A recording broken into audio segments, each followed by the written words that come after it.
전쟁이 터졌어요. 터지고 우리가 낙동강까지 밀려 내려왔을 때 누가 참전해요? 첫 번째로 미국이 참전하죠. 이거는 굉장히 중요한 의미를 지니고 있는 거예요. 우리한테는 미국이 너무나 절대적인 동맹 국가니까 그냥 당연한가 보다라고 생각을 하지만 문제는 뭐냐면 2차 세계대전이 끝난 지 5년 만에 미국이 군사력을 이끌고 더군다나 그 군사사령관이 누구예요? 메가더예요. 그 메가더가 어떤 사람이에요? 태평양 전쟁 사령관이었고 그 전에는 필리핀 총독이었어요. 그러니까 소위 말하는 2차 세계대전 이전에 아시아를 관리했고 2차 세계대전에서 태평양 전쟁을 이끌었던 인물이 6.25 전쟁에 미군을 끌고 참전한 거예요. 인천 상륙작전은 실제로 투입된 전함만 260대가 넘어요. 영화에 나온 것처럼 그렇게 은밀하게 진행된 게 아니라 아주 공개적이고 대규모의 작전으로 시작이 됐던 거거든요. 그러니까 무슨 얘기냐? 세계 제3차 대전이 생각보다 빨리 왔다라고 느낄 수밖에 없는 상황이죠. 그래서 스탈린은 참전할 수가 없었어요. 근데 그때 누가 참전했냐? 잘 알다시피 3개월 만에 압록강까지 밀고 올라갔었고 밀고 올라간 상태에서 그때 메가더 했던 말이 뭐냐면 12월 달에는 크리스마스, 캘리포니아로. 그러니까 전쟁 끝내고 우리 다 집에 가서 크리스마스를 12월 달에 보내자고 할 정도로 한반도 통일이 눈앞에 왔다고 이렇게 믿었었죠. 근데 마오쩌둥이 드디어 이제 중국군을 파견을 하게 되는 거죠. 그때 마오쩌둥이 그냥 보낸 게 아니라 마오쩌둥의 장남이었었던 모안영인데 마오안영이 참전을 해요. 그리고 6.25 전쟁 중에 마오쩌둥의 큰아들이 죽어요. 그러니까 굉장히 6.25 전쟁은 중국에게도 의미가 큰 전쟁인 거죠. 혈맹이란 말을 괜히 쓰는 게 아니에요. 그래서 중국군이 참전하게 됐고 중국군과 미군이 붙어버리게 되는 거죠. 그러니까 중국군이 참전하는 그 순간 이 전쟁은 국제전이 돼버릴 수밖에 없는 굉장히 큰 의미를 갖고 있는 거죠. 굉장히 큰 의미를. 근데 이제 우리가 제한전이란 말을 쓰는 건 뭐냐면 이 상황에서 3차 세계대전을 우려했던 소련이 참전을 하지 않았고 또 그 다음에 메가더가 밀리니까 메가더가 무슨 아이디어를 내냐면 방법은 하나밖에 없다. 핵폭탄, 이거 진짜 너무 충격적인 발상인데 핵폭탄 26기를 평양을 중심으로 해서 만주일 때까지 아예 통째로 꼽자. 그래서 그냥 요일 때까지 만주일 때까지 다 먹자. 이런 제안을 하거든요. 근데 그거를 트루먼이 얘가 미쳤구나 하면서 메가더 해임시켜버리잖아요. 그러니까 무슨 얘기냐면 국제전이 발발은 했는데 제한전, 리미티드 워, 딱 이 이상은 안 된다. 한국 전쟁이 가긴 가지만 죽었다 깨어나도 이게 소련과 미국의 전면전으로 가서 세계 3차 대전이 일어나서는 안 된다라는 아주 기묘하고 이상한 국제전이 전개가 된 거예요. 그 전쟁의 범위가 언제나 한반도 내에서만 일어나게 되는 과정을 거치게 되는 거죠. 그리고 사실은 이런 결과가 있었기 때문에 휴전협정에 사인을 할 때도 중국과 북한과 미국이 사인을 하거든요. 여기 소련이 사인이 없어요. 그러니까 소련이 아시아 쪽 영향력을 잃어버리는 거죠. 그리고 여기도 우리가 사인을 안 했죠. 그러니까 우리도 또 영향력이 미국에 종속될 수밖에 없는 좀 그런 한계도 나타나게 되는 거고요. 그래서 아주 6.25 전쟁은 전쟁의 성격으로 본다면 기묘한 형태의 전쟁이었다. 근데 아주 분명한 건 이거는 명백한 국제전이었다라는 성격만큼 분명한데 오늘 우리나라 사람들은 여전히 그냥 6.25 동란 정도로 인식을 하는 굉장히 좀 이렇게 좀 잘못된 인식 속에서 아직은 벗어나고 있지 못하다는 걸 인지를 할 필요가 있겠고요. 톱질 전쟁이란 말을 써요. 이 전쟁을 두고. 이건 학술 용어가 아닌데 학자들이 되게 많이 하는 얘기예요. 톱질 뭔지 아시죠? 이렇게 톱을 이렇게 욱욱 이렇게 하잖아요. 그러니까 뭐냐면 톱을 솔직히 올라갔다 내려갔다 하는데 6.25 전쟁이 갖고 있는 가장 큰 특징이 뭐냐면 전선이 너무 빠르게 이동을 했어요. 그러니까 시작하자마자 한 3개월 동안 거의 한반도 전체가 북한군에 의해서 점령을 당했고 다시 인천 상륙작전 이후에 다시 3개월 동안 한반도 전체가 남한에 의해서 점령을 당하잖아요. 그러고 나서 또 중국군이 들어온 다음에 얘네가 평택 오산까지 내려와요. 톱질 전쟁이죠. 전선이 너무나 확 올라갔어요. 내려갔어요. 문제가 뭐가 되냐면요. 이것 때문에 심각한 민간인 학살이 벌어지게 된 거예요. 왜냐면 지배를 그 전까지 막 동네 사람들이 이렇게 있잖아요. 그러면 다 알아요. 옛날에는 농사 짓는 데이기 때문에 저쪽은 좀 좌빨, 저쪽은 우빨, 저건 좀 중간파 서로 다 알아요. 아는데 일거에 한 동네가 빨간 깃발이 딱 들어서게 된 거죠. 그러니까 어떻게 하게 됐어요? 하얀 애들을 다 솎아내기 시작을 하는 거죠. 김대중 대통령 자서전이 되게 재밌게 나와요. 김대중 대통령 본인도 목포에서 사업해서 성공했던 사람이기 때문에 잡혀서 산에 올라가서 이렇게 그 어떤 창고에 갇히거든요. 북한군에 의해서. 그러다가 약간 복잡한 과정을 거쳐서 그 건물이 부셔지면서 탈출을 해요. 탈출하는데 이제 공산군이 와서 다 죽이려고 하니까 목포 일대에서 잡혀갔던 김대중 전 대통령 젊은 날의 사업가 30대의 김대중이 뭐 부산인가까지 도망을 가서 간신히 목숨을 부지하고 그런 내용이 나오거든요. 이건 이제 북한군에 의한 민간인 학살이죠. 근데 어쨌든 현재까지 보도가 된 거에 의하면 남한군이나 미군에 의한, 특히 남한군에 의한 민간인 학살이 훨씬 많아요. 그건 이제 앞으로 또 연구가 좀 많이 되긴 돼야 되겠지만, 그중에 대표적인 건 여러분 잘 알다시피 뭐 보도연맹 학살 사건, 옛날에 그 태극기 날리며 아직도 잊혀지지 않죠. 그 김수로가 이은주 잡아가던 걸로 좀 세상에 많이 알려졌던, 그러니까 과거의 좌익이었는데 니네가 보도연맹에 가입하면 그 좌익의 죄가를 없애주겠다라고 약속을 했던 건데, 전선에 밀리니까 그 명부를 갖고 와서 다 죽여버리는 어떤 그런 사건이죠. 거창경민 학살 사건 같은 경우도 그냥 거창 일대 전선이 불투명하니까 요 일대에 있었던 조금이라도 빨갛다라고 의심되는 사람 다 죽여버렸던 사건, 뭐 이런 것들이죠. 그러니까 어마어마한 민간인 학살 사건이 이제 일어나게 되죠. 미군들 입장에서도 마찬가지죠. 뭐 굳이 미군 입장에서 본다라면 미군 입장에서 피하 구별이 좀 안 되잖아요. 같은 색깔들이니까 이제 필요에 따라서 그냥 그 지역 일대에 있는 사람들 다 소화시켜버린다. 이런 어떤 극단적 전략 같은 것들도 막 나오게 되고요. 그러면서 어마어마한 민간인 학살들이 이때 이루어지게 되는 거죠.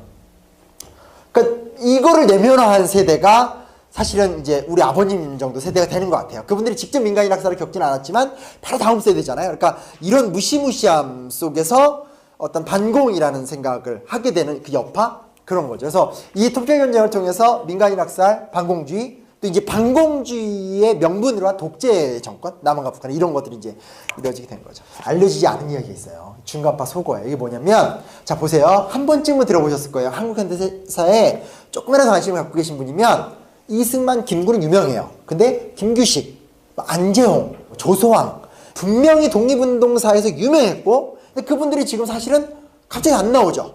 왜 안 나오냐? 6.25 전쟁 때 다 북한으로 잡혀갔어요. 이게 되게 아이러니한 건데 뭐냐면 6.25 전쟁이 딱, 그러니까 김구 선생은 49년에 먼저 암살당하셨고 6.25 전쟁이 딱 터졌는데 딱 터진 순간 예를 들면 김규식 같은 몸이 굉장히 아팠어요. 몸이 아프셔서 피난을 못 갔고 상당수의 의식이 있었던 민족 지도자들은 그래도 우리가 서울에 있는 시민들을 두고 가면 안 된다 라고 해서 서울에 많이 남아 있었어요. 그러다 보니까 6.25 전쟁이 딱 터지고 나서 서울에 있었던 우리나라의 대표적인 중간파 민족주의 지도자들, 쉽게 말하면 이승만을 견제할 수 있는 저명한 민족주의 지도자들이 대거 싹 다 북한으로 잡혀간 거예요. 이분들의 죽음을 정확히 몰라요. 근데 올라가서 조소왕이나 김규식은 좀 활동 같은 것도 좀 하다가 돌아가신 걸로 알고 있는데, 여기가 중요한 사실은 뭐냐면 6.25 전쟁을 통해서 남한은 이승만을 견제할 수 있는 대안, 가능성 자체를 잃어버렸다는 게 아주 중요한 문제예요. 그래서 1차, 그러니까 6.25 전쟁 전에는 김구가 사라진 거고 6.25 전쟁이 일어나면서 6.25 전쟁 때문에 수많은 리더들이 사라진 거죠. 그리고 유일하게 50년대 후반에 조봉암이라는 아주 진보적인 인사가 나오지만 이건 좌익 경력을 갖고 있는 사람이잖아요. 그러니까 빨갱이로 몰아서 제거했던 거고. 그래서 문제는 뭐냐? 뒤에가 나오겠지만 4.19 혁명을 통해서 이승만을 처단은 했지만 대한 세력을 껴넣지 못하는, 그래도 뭐라 그걸 갖다가 미완의 혁명이라는 말을 꼭 쓰게 되는 거죠. 그렇죠? 그 나중에 결국은 5.16 군사 쿠데타의 명분을 또 주게 되는 거고. 그러니까 우리 사회는 이 대한 세력이 없다라는 것이 굉장히 심각한 발목으로 지금 이 순간도 장악을 하는. 또 하나는 이게 이 얘기 많이 아세요. 이승만이 바로 도망가잖아요. 그 북진한다고 뻥치고 지는 맨 처음에 대전 갔다가 대구까지 가요. 그러다가 너무 많이 왔나 이러면서 다시 대전까지 왔다 이렇게 막 이러잖아요. 그건 다 아세요. 근데 사실 그 정도가 아니라 이 당시에 소위 말하는 친이승만계열, 요즘식 말하면 친일파, 이런 애들은 아주 일찍 다 부산으로 도망가요. 그리고 그때 돈이 있었던 사람들은 어떻게 한지 아세요? 도쿄로 다 도망갔어요.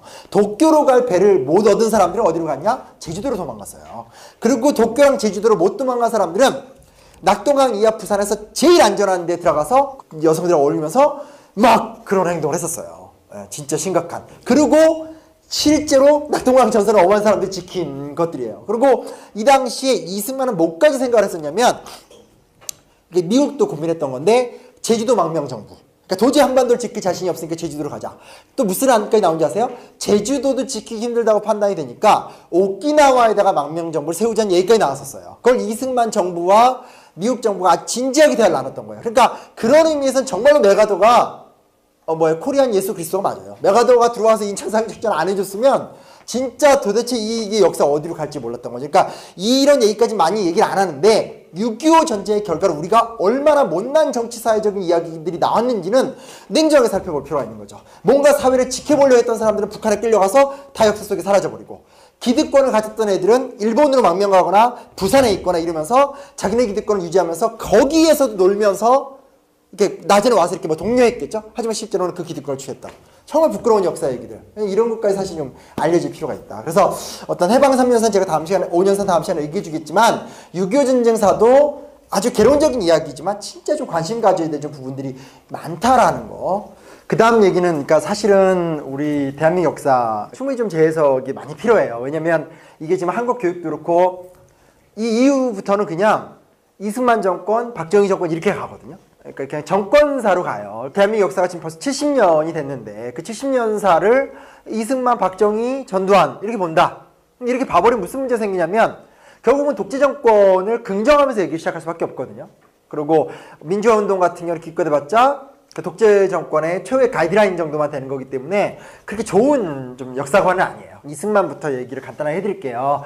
이승만 집권 기간은 48년부터 60년까지 총 13년입니다. 합법적으로 대통령이 됐던 건 첫 번째 한 번밖에 없었고요. 그 다음 두 번 대통령이 되기 위해서 헌법을 2번이나 뜯어고쳤죠. 그 네 번째 대통령이 됐다가 그 네 번째 선거에서 쫓겨나게 된 거예요. 정말 나쁜 이력이에요, 이 이력은. 왜냐면 그 이승만은 미주를 기반으로 독립운동을 했던 사람이거든요. 실질적으로 이분은 상하이에서 초대 임시정부 대통령이 되시기도 하셨지만 상하이에 머물렀던 기간이 6개월밖에 안 돼요. 그러니까 거의 평생을 미주에서 있었어요. 그리고 아주 평화적인 방법을 선호하셨고 열강의 지원 속에서 아주 온건하게 독립해방을 꿈꿨던 분이었기 때문에 독립운동사 조금 아시는 분은 장인환 전명훈 의거라고 있어요. 그 스티븐스. 미국인인데 일본을 조선이 지배하는 게 맞다라고 했었던, 그러니까 쉽게 말하면 미국에서 친일 활동을 펼쳤던 사람이에요. 근데 그 스티븐스가 일본에게 자금을 받고 을사조약 당시 우리나라에 와서 어떤 고문이 돼서 우리나라 내정을 간섭했던 사람이거든요. 그 사람이 이제 자기 임무를 끝내고 휴가차 샌프란시스코에 갔었을 때 장인환 의사하고 전명훈 의사가 샌프란시스코 기차역 앞에서 그를 처단해요. 그 샌프란시스코 기차역은 지금 가봐도 똑같은 구조이기 때문에 어느 자리에서 죽은지까지 정확히 알고 있어요. 근데 이제 장인환과 전명훈이 처단을 하니까 한인사회에서 장인환과 전명훈을 지켜내기 위한 법적 구명활동을 할 거 아니에요. 그때 사실은 변호사로 선임하려고 했던 사람이 이승만이었어요. 근데 이승만이 그 변호사 선임 요구를 거절했어요. 왜 거절했냐? 이거는 제대로 된 투쟁 방법이 아니다. 나는 평화를 사랑하지 그런 폭력적 방법에 동의할 수 없다. 이것 때문에 굉장히 한인사회가 소란스러워져요. 그러니까 어떻게 보면 그냥 이승만 입장에서 생각을 하고 어떤 투쟁의 방법이 여러 가지가 있으니까 지금 되게 좋게 이해하려고 하는 거예요. 여러 가지가 있으니까 본인이 비폭력적이고 합법적인 외교 독립 노선을 펼쳤다. 그렇기 때문에 안 했다. 이렇게까지 양보할 수 있다 쳐요. 그렇다면 그가 우리나라에 들어와서 어떤 행동을 보였어야 되겠어요. 당연히 그가 평생을 살아왔었던 미국식 아주 시민사회적인 미국식 자유민주주의의 수호자가 됐어야 된다는 거죠. 근데 이승만은 너무나 놀랍게도 대통령이 되고 2년 만에 했던 게 뭐냐? 헌법을 뒤집었다는 거예요. 헌법을 무려 2번이나 뜯어고쳤고 그 이후에 권력을 유지하기 위해서 가진 방법들을 다 쓰는, 그러니까 한국에 남아있는 친일의 유산 혹은 한국인이 절대로 하면 안 되는 그 이후에 대한민국이 지금까지도 해소하고 있지 못하는 고질적인 질병을 정착시켰던 게 바로 이승만이었다는 거예요. 이거는 너무너무나 아이러닉한 거죠. 그러니까 김구나 이런 사람들은 사실은 평생을 만주에서 살았고 막 폭탄 던지고 쉽게 말하면 테러잖아요. 막 윤봉길, 이몽창 불러다가 폭탄 선물로 주고 던지고 이게 지금 얘기하면 의거지만 그 당시 관점에서 보면 아주 파괴적인 활동이고 만주의 총속이 다 폭력적인 거잖아요. 그런 사람들이 만약에 좀 이랬다라고 하면 좀 이해라도 되는데 본인은 미국에서 평생을 아주 세련된 근데 대통령이 되고 2년 만에 그때 이제 국회 간접 선거였어요. 그러니까 우리나라 초대 제도는 국민이 투표를 해서 대통령을 뽑는 게 아니라 국민이 국회의원을 선출하고 국회의원이 대통령을 뽑는 제도였거든요. 근데 딱 해보니까 48년에는 김구라, 김규식 같은 소위 말하는 평화 통일을 그러니까 지키려고 하는 민족주의 세력이 선거에 참여하지 않았거든요. 그러니까 누가 봐도 그 당시에는 그냥 누가 봐도 이승만이 대통령이에요. 이승만의 독주를 누구도 막을 수가 없었어요. 근데 문제 뭐냐? 49년에 그러니까 이제 이때는 국회의원 임기가 2년이었거든요. 참 제도라는 게 중요한 게 국회의원 임기가 2년이니까 48년에 국회의원 선거를 해서 이승만이 대통령이 됐죠. 사실 이승만이 대통령이 될 적에 개인적 카리스마도 있었지만 한민당이라는 보수정당의 지원이 있었어요. 근데 그때 기대를 한 거죠. 대통령 이승만 주고 국무총리를 비롯한 주요 국무위원은 우리 한민당에 갖는다. 근데 이승만이 국무총리는커녕 국무위원회도 한민당 자리를 안 줘요. 그러니까 2대 국회 쓸 때쯤 되면 이승만과 가장 친했던 한민당조차도 이승만에게 등을 돌리거든요. 근데 2대 국회의원 선거 때는 김구는 죽었지만 조소왕을 비롯한 상당한 그 이전에 이 중간파들이죠. 그러니까 어떤 민족주의 노선이 다 총선에 참여해요. 이때 가장 유력했던 정치인은 조소왕이었어요. 삼균주의, 민족, 충청 임시정부 외무부 장관 했던 사람이거든요. 조소왕 같은 경우는 이제 어디에 출마했냐? 동대문구 지역구에 출마했어요. 지금은 동대문구가 별로 의미가 없지만 한때 여기는 정치 1번지였고 이 동대문구가 이승만 지역구였거든요. 이승만 지역구였는데 거기에 이제 조소왕이 나온 거예요. 이승만은 대통령이니까 안 나오고 나왔는데 그러니까 만약에 조소왕이 이번에 국회의원이 되면 진짜 위험하다 해서 어떻게 해서라도 조소왕을 떨어뜨리려고 별짓을 다 해요. 그 당시 우리나라 경찰이. 그다음 무슨 소문까지 되냐면 선거 전날 조소왕이 북한으로 도망갔다는 소문까지 돼요. 그래서 그 전날 조소왕이 하도 억울하니까 용달차 하나를 빌려가지고 용달차에서 그 아시죠? 그 확성기 이렇게 그걸 몰고 다니면서 나 북한으로 넘어가지 않았다 이러면서 동대문을 막 돌아다녀요. 근데 그 다음날 투표 뚜껑을 열어보니까 전국 최다 득표가 조소왕이 돼요. 그러니까 굉장히 이미 민심은 2년 만에 이승만에서 많이 옮겨왔거든요. 그랬으니까 이승만 입장에서 대통령이 되고 싶으니까 임시수도 부산 이때 6.25 전쟁 중이었거든요. 6.25 전쟁 중에 국회의원들을 겁박을 해가지고 대통령 직선제를 관철시킨 거죠. 대통령이 한 번 더 해요. 그다음에 이제 사서익계원은 잘 알다시피 이제 초대 대통령에 관해서 중임 제한을 철폐시킨 거죠. 이게 헌법 실제로 읽어보면 되게 얄미워요. 뭐라고 나오냐면 대통령은 중임으로 함, 그러니까 4년 중임제죠. 그리고 밑에 뭐라고 써있냐면 단 초대 대통령은 예외로 함 이렇게 써 있어요. 그렇게 헌법을 뜯어고치고 사서익견 유명하죠. 그렇게 막 무슨 숫자 계산 이상하게 해서 그때도 그러니까 역사의 배신자들 많잖아요. 어느 날 수학자 하나 딱 등용해서 무슨 3분의 2 곱하기 해서 뭐 실제로는 뭐 의석수 어떻게 이런 얘기 나왔었는데 헌법을 이제 뜯어고치게 되는 거죠. 어쨌든 두 번 헌법을 뜯어고치면서 소위 말하는 헌법을 뜯어고치는 선례를 만들어 버렸죠. 헌법을 고칠 수 있다. 그래서 우리나라가 무려 현재까지 9번 헌법을 고친 거잖아요. 그리고 3대 대통령 선거 때는 워낙 인기가 안 좋아지니까 조봉암이라 새로운 리더가 나오는데 어떻게 했냐? 조봉암의 돌풍이 중요한 게 아니라 아니 뭐 돌풍도 중요하죠. 근데 이때도 맨날 나오는 여담이지만 이 당시에 이거죠. 그 여당 후보가 이승만이고 중도파 요즘 말하면 더민주당 정도 되는 후보가 신익희였어요. 신익희가 옛날 임시정부 때 비서실장 했던 사람이고 국회의장이었던 사람이거든요. 그리고 요즘 말하면 정의당이나 통합진보당 정도 되는 후보가 조봉암이었어요. 근데 이 당시에 조봉암이 돌풍을 일으키기도 하고 당시에 쉽게 말하면 신익희 입장에서 야권연대를 하지 않는 한 이승만을 못 제낀다고 판단한 거예요. 그래서 신익희가 야권연대를 제안해서 신익희와 조봉암이 사실 조인을 해요. 그래서 원래 계획은 뭐였냐면 신익희가 대통령 후보가 되고 이 당시 정부통령제이기 때문에 부통령 후보로 저기 누구냐 이쪽 그러니까 조봉암 계열에서 한 사람 추천해 넣는 구조였었어요. 근데 선거 얼마 전에 선거 유세를 하고 기차를 타고 돌아오던 신익희가 심장마비로 갑자기 죽어요. 참 역사가 안 되려면 안 돼요. 그래서 죽어요. 그래서 사실은 조봉암이 이 당시 200만 표를 받고 그러니까 이승만이 450만 표 받았거든요. 200만 표 받으면서 돌풍을 일으킨 거예요. 근데 여기서 충격적인 사실이 있어요. 언제나 시민의식이라는 게 중요하고 교과서 같은 얘기지만 그 교과서 같은 얘기를 우리 현실 가운데서 관철시켜야 되는 게 얼마나 중요한 얘기냐면 이때 죽은 신익희가 몇 표를 받는 줄 아세요? 정확히 말하면 조봉암이 250만 표 받았거든요. 신익희 200만 표를 받아요. 죽은 우리 신익희 선생님 그냥 보낼 수 없다고 사람들이 모여서 다 신익희를 찍은 거예요. 어떤 상황인지 아시겠죠? 그렇죠? 그러니까 이게 그 당시 민도의 수준이라는 게 이 정도였다라는 거예요. 좀 중요한 의미가 저는 이 선거에 있다고 좀 생각을 해요. 좀 보실 필요가 있고요. 어찌됐건. 근데 그 이후에 조봉암이 사실 진보당을 창설하거든요. 진보당을 창설하는데 이때 조봉암을 죽이죠. 어떻게 죽였냐? 법살. 이게 뭐냐면 법적인 살인이라는 뜻이에요. 사법살인. 조봉암을 빨갱이로 몰아붙인 거죠. 그래서 북한에서 김일성과 내통하고 있다. 라고 묶어서 결국은 간첩 혐의로 해서 처형한 거예요. 왜냐면 그 전까지는 49년에 김구가 암살당하잖아요. 그땐 테러가 가능했어요. 사람을 총으로 쏴서 죽일 수 있는데 한국전쟁 이후에 어찌됐건 국가 구성이 어느 정도 안정이 되니까 이제 더 이상 정적을 총으로 쏴서 죽일 수는 없는 거예요.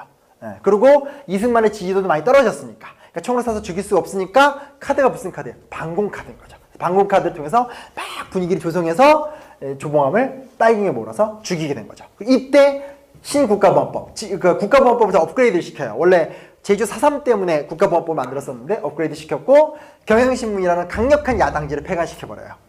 이때 경향신문에서 다뤘던 내용이 뭐냐? 저항권 사상 있죠. 저항권 사상. 로크의 저항권 사상. 지금 중학생 때부터 배운 바로 그 내용. 그 내용을 소개시켰다는 이유로 이 신문을 없애버렸었어요. 이런 식의 전횡을 부렸다가 결국은 이제 그 3.15 부정선거를 통해서 이제 무너뜨리게, 이제 사회革명이 일어나면서 무너지게 된 거죠. 그래서 그런 과정이고요. 근데 보세요. 무너뜨렸는데 문제 뭐냐? 대안 세력이 없잖아요. 김구 선생 죽었죠. 중간파 날라갔죠. 조봉암 날라갔죠. 소위 말하는 중도 괜찮은 멋진 우익이나 멋진 중도파나 멋진 좌익이 없는 거예요. 딱 누가 남아있냐? 이승만과 이승만을 맹목적으로 추종했던 어용 자유당 세력이 무너지고 나니까 그때 이승만과 합작을 했었던 소위 말하는 지주친일의 뿌리를 뒀었던 한민당이 이름만 바꾸고 민주당으로 있는 거죠. 그래서 투표를 해서 이 당시 투표를 해서 민주당이 정권을 장악하게 되는 거죠. 그러니까 이게 바로 소위 말하는 사회革명을 얘기할 적에 언제나 얘기하는 게 미완의 혁명이다. 혁명을 통해서 독재제를 무너뜨리긴 했지만 대안 세력이 없었기 때문에 도찐개찐한테 나라를 넘겨줬다. 아니나 다를까 이 이후에 민주당이 7개월간의 국정 운영을 보면 참 많은 좀 한계를 많이 드러내게 되는 거죠. 왜냐면 뭐 나쁜 일을 했다는 건 아니에요. 민주당 정권을 보면 여러 가지 긍정적인 요소들이 많거든요. 근데 문제 뭐냐? 정말 필요한 것들이라든지 반드시 관철시켜야 되는 것 속에서는 아주 지지분열하고, 무엇보다 얘네들이 제일 열심히 했던 건 정치투쟁이죠. 신파국파 쪼개져서 막 지들끼리 싸우고.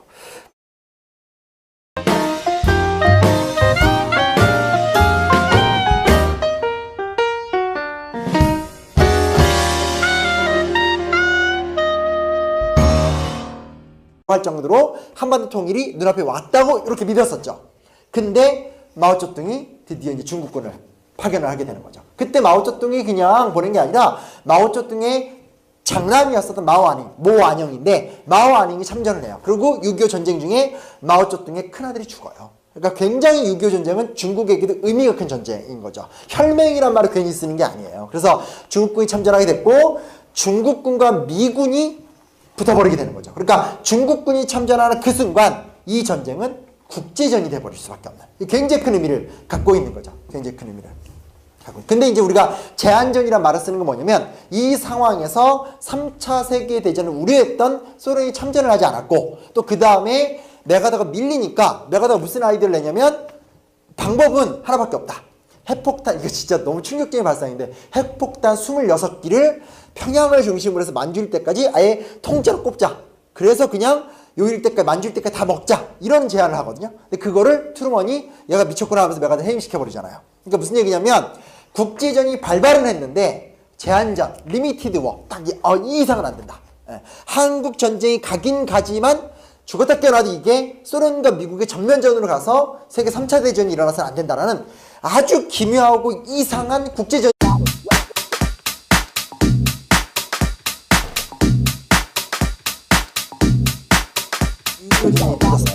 터지고 우리가 낙동강까지 밀려 내려왔을 때 누가 참전해요? 첫 번째로 미국이 참전하죠. 이거는 굉장히 중요한 의미를 지니고 있는 거예요. 우리한테는 미국이 너무나 절대적인 동맹 국가니까 그냥 당연한가 보다라고 생각을 하지만 문제 뭐냐면 2차 세계대전이 끝난 지 5년 만에 미국이 군사력을 이끌고 더군다나 그 군사사령관이 누구예요?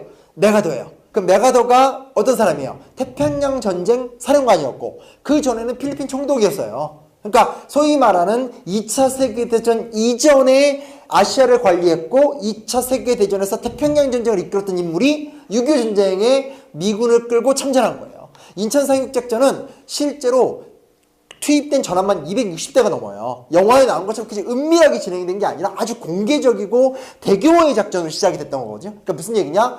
세계 제3차 대전이 생각보다 빨리 왔다라고 느낄 수밖에 없는 상황이죠. 그래서 스탈린이 참전할 수가 없었어요. 근데 그때 누가 참전했냐? 잘 알다시피 3개월 만에 압록강까지 밀고 올라갔었고 밀고 올라간 상태에서 그때 메가더 했던 말이 뭐냐면 12월 달에는 크리스마스, 캘리포니아로. 그러니까 전쟁 끝내고 우리 다 집에 가서 크리스마스를 12월 달 보내자고 약살이 벌어지게 된 거예요. 왜냐면 지배를 그 전까지 막 동네 사람들이 이렇게 있잖아요. 그러면 다 알아요. 옛날에는 농사 짓는 데이기 때문에 아 저쪽은 좀 좌빨, 저쪽은 우빨, 저건 좀 중간파 서로 다 알아요. 아는데 일거에 한 동네가 빨간 깃발이 딱 들어서게 된 거죠. 그러니까 어떻게 하게 됐어요? 하얀 애들을 다 솎아내기 시작을 하는 거죠. 김대중 대통령 자서전이 되게 재밌게 나와요. 김대중 대통령 본인도 목포에서 사업해서 성공했던 사람이기 때문에 잡혀서 산에 올라가서 이렇게 그 어떤 창고에 갇히거든요. 북한군에 의해서. 그러다가 약간 복잡한 과정을 거쳐서 그 건물이 부셔지면서 탈출을 해요. 탈출하는데 이제 공산군이 와서 다 죽이려고 하니까 목포 일대에서 잡혀갔던 김대중 전 대통령 젊은 날의 사업가 30대 김대중이 뭐 부산인가까지 도망을 가서 간신히 목숨을 부지하고 그런 내용이 나오거든요.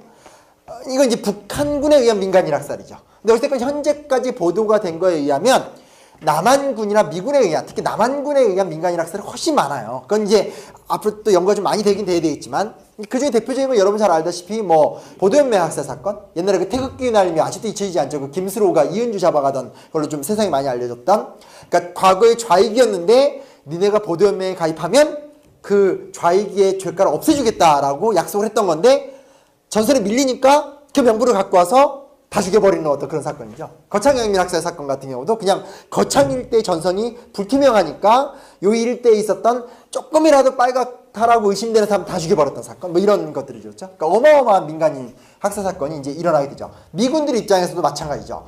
뭐 굳이 미군 입장에서 본다라면 미군 입장에서 피하고 그러면 안 되잖아요. 같은 색깔들이니까 이제 필요에 따라서 그냥 그 지역 일대에 있는 사람들 다 소화시켜버린다. 이런 어떤 극단적 전략 같은 것들도 막 나오게 되고요. 그러면서 어마어마한 민간인 학살들이 이때 이루어지게 되는 거죠.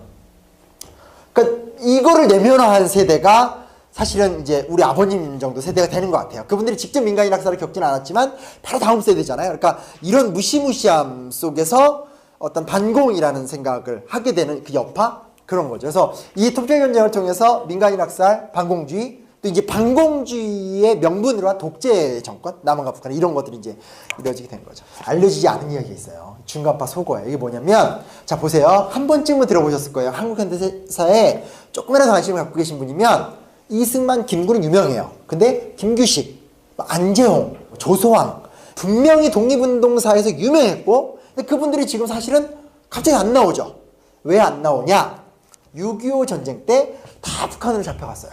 이게 되게 아이러니한 건데 뭐냐면 6.25 전쟁이 전개가 된 거예요. 예. 그 전쟁의 범위가 언제나 한반도 내에서만 일어나게 되는 과정을 거치게 되는 거죠. 그리고 사실은 이런 결과가 있었기 때문에 휴전협정에 사인을 할 때도 중국과 북한과 미국이 사인을 하거든요. 여기 소련이 사인이 없어요. 그러니까 소련이 아시아 쪽 영향력을 잃어버리는 거죠. 그리고 여기도 우리가 사인을 안 했죠. 그러니까 우리도 또 영향력이 미국에 종속될 수밖에 없는 좀 그런 한계도 나타나게 되는 거고요. 그래서 아주 6.25 전쟁은 전쟁의 성격으로 본다면 기묘한 형태의 전쟁이었다. 근데 아주 분명한 건 이거는 명백한 국제전이었다라는 성격만큼 분명한데 오늘 우리나라 사람들은 여전히 그냥 6.25 동란 정도로 인식을 하는 굉장히 좀 이렇게 좀 잘못된 인식 속에서 아직은 벗어나고 있지 못하다는 걸 인지를 할 필요 있겠고요. 톱질 전쟁이라 말았어요. 이 전쟁을 두고. 이건 학술 용어가 아닌데 학자들이 되게 많이 하는 얘기예요. 톱질 뭔지 아시죠? 이렇게 톱을 이렇게 욱욱 이렇게 하잖아요. 그러니까 뭐냐면 톱을 솔직히 올라갔다 내려갔다 하는데 6.25 전쟁이 갖고 있는 가장 큰 특징이 뭐냐면 전선이 너무 빠르게 이동을 했어요. 그러니까 시작하자마자 한 3개월 동안 거의 한반도 전체가 북한군에 의해서 점령을 당했고 다시 인천 상륙작전 이후에 다시 3개월 동안 한반도 전체가 남한에 의해서 점령을 당하잖아요. 그러고 나서 또 중국군이 들어온 다음에 얘네가 평택 오산까지 내려와요. 톱질 전쟁이죠. 전선이 너무나 확 올라갔어요. 확 내려갔어요. 그러니까 문제가 뭐가 되냐면요. 이것 때문에 심각한 민간